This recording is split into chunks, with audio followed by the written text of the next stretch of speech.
అత్యంత ఆదరణ పొందుతున్న number 1 premium range beauty products ARM pearl beauty. ఉదయం 6:30 గంటలు సెమినార్ హాల్లో ఓ ట్రైనీ డాక్టర్ అర్ధనగ్నంగా పడుంది. ఆమె ఒంటిపై గాయాలు, కాళ్ళు చేతులు ఫ్రాక్చర్ అయ్యాయి.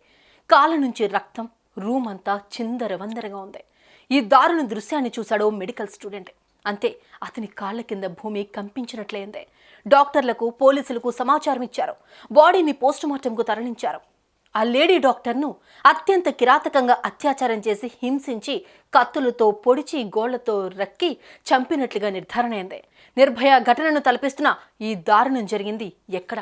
ఆ ట్రైనీ డాక్టర్ను చంపిందెవరు? ఆసుపత్రిలో డాక్టర్లకు కూడా రక్షణ లేదా?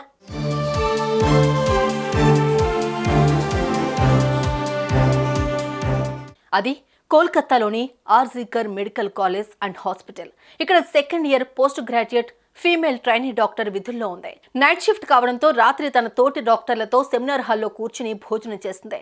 ఆ తర్వాత రౌండ్స్ కంప్లీట్ చేసుకుని రాత్రి 3 గంటల సమయంలో చదువుకునేందుకు సెమినార్ హాల్కు వెళ్లి అక్కడ చదువుకుని కాసేపు రెస్ట్ తీసుకునేందుకు బెడ్పై పడుకుంది.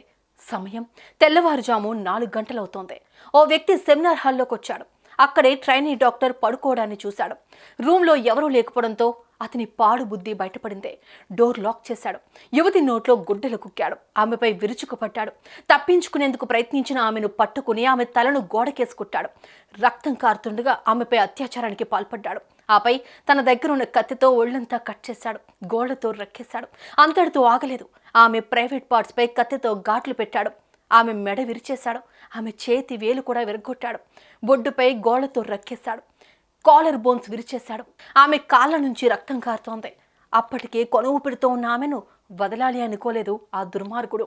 గొంతు నులిమి హత్య చేశాడు. ఆపై 4 గంటల 40 నిమిషాలకు సెమినార్ హాల్ నుంచి బయటకు వెళ్ళిపోయాడు. అంటే 40 నిమిషాల నరకం ఆమెకు చూపించాడు.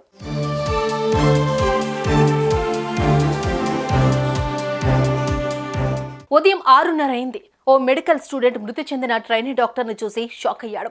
తోటి డాక్టర్లను పిలిచాడు. అటు పోలీసులకు సమాచారం ఇచ్చాడు. పోలీసులు వెంటనే వచ్చి యువతి మృతదేహాన్ని పోస్టుమార్టంకు తరలించారు. అక్కడ ఆమె బాడీ దగ్గర ఓ బ్లూటూత్ ఇయర్ ఫోన్ కనిపించింది. దాని ఆధారంగా సేకరించారు. ఆపై విచారణ చేపట్టారు. ఆసుపత్రిలోకి సెమినార్ హాల్ ఆవరణలో ఉన్న సీసీ ఫుటేజ్ను పరిశీలించి ఆ రూమ్ చుట్టుపక్కల తిరిగిన 6 అనుమానితులను పిలిపించారు. వారిని ప్రశ్నించారు. ఎవరూ మాకు తెలియదంటే మాకు తెలియదంటూ బొంకేశారు.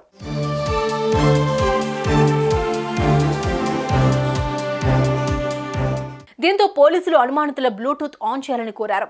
అంతే, ఓ వ్యక్తి బ్లూటూత్ వారి దగ్గర ఉన్న ఇయర్ ఫోన్ కు కనెక్ట్ అయింది. అంతే, నిందితుడిని ఈజీగా పట్టేసుకున్నారు. అతని షూస్ కున్న రక్తం కూడా అమ్మాయికి సంబంధించినదే. అతని పేరు సంజయ్ రాయ్. దీంతో పోలీసులు అతన్ని అరెస్ట్ చేశారు. తానే యువతిని హత్య చేసినట్లు అంగీకరించాడు. అంతేకాదు, తాను మద్యం సేవించి పని చేసినట్లు చెప్పాడు. హత్య చేసిన తర్వాత తన రూమ్కి వెళ్లి పడుకున్నట్లు తెలిపాడు. మెలకు వచ్చాక తన బట్టలు ఉతుక్కున్నట్లు చెప్పాడు. కానీ ఎన్ని జాగ్రత్తలు పడ్డా పోలీసులకు మాత్రం దొరికిపోయాడు.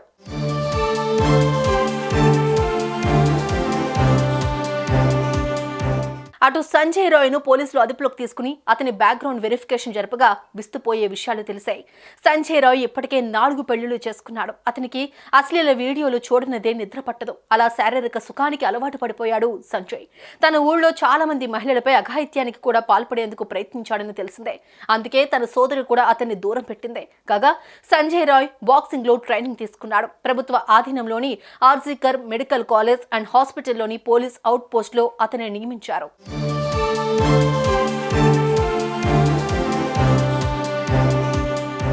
ఇలాంటి బ్యాక్గ్రౌండ్ ఉన్న సంజయ్ ఆ ట్రైనీ డాక్టర్ను చూసి ఓర్వలేకపోయాడు. అప్పటికే మద్యం సేవించుండగా అతనిలోని మృగం నిద్రలేచింది. యువతిని అత్యంత కిరాతకంగా అత్యాచారం చేసి హత్య చేశాడు. అటు యువతి పోస్టుమార్టం రిపోర్ట్ మాత్రం కన్నీళ్లు తెప్పిస్తోంది. బాధితురాలి బొడ్డు, పెదవులు, వేళ్లు, ఎడమకాలికి గాయాలు ఉన్నాయి. బాధితురాలి నోరు మూసేసి కేకలు వేయకుండా ఆమె తలను గోడకు వేసి నెట్టారని రిపోర్ట్స్ చెబుతున్నాయి.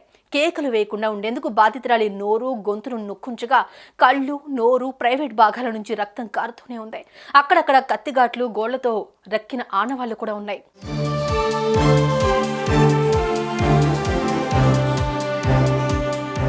ఈ విషయం తెలిసిన మృతురాలి తల్లిదండ్రులు బోరుమన్నారు. తమ బిడ్డకు ఇలాంటి పరిస్థితి తీసుకొచ్చిన వాడిని వదలొద్దని కోరారు. అటు కోల్కతాలో పెద్ద ఎత్తున ఆందోళనలు జరుగుతున్నాయి. ట్రైనీ డాక్టర్లు రోడ్లపై ఆందోళనకు దిగుతున్నారు. మహిళలకు రక్షణ ఎక్కడ ఉందని నిరసనలు చేస్తున్నారు. నిందితుడిని కఠినంగా శిక్షించాలని డిమాండ్ చేస్తున్నారు.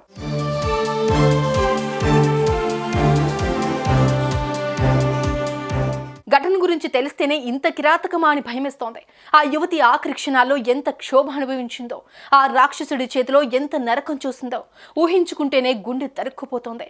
సింపుల్గా చెప్పాలంటే మరో నిర్భయ ఘటనలా అనిపిస్తోంది. కాగా ఓ అమ్మాయిని ఇంతలా హింసించి చంపింది ఒకరేనా, లేక మరెవరైనా ఉన్నారా? ఇప్పుడు ఈ ప్రశ్న కూడా తెరపైకొస్తోంది. మరి ఇలాంటి రాక్షసులను ఎలా శిక్షించాలి? కామెంట్స్లో తెలపండి.